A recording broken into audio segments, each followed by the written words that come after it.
আরামবাগ ফারামবাগ দেখবি সব, আমার তো ভুলিয়ে গেছে আরামবাগ কোন দিকে আর ইয়ে কোন দিকে। যাত্রা মোড়। হ্যাঁ যাত্রা মোড়।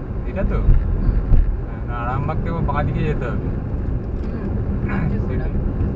10 কিলোমিটার পর। সেটাই।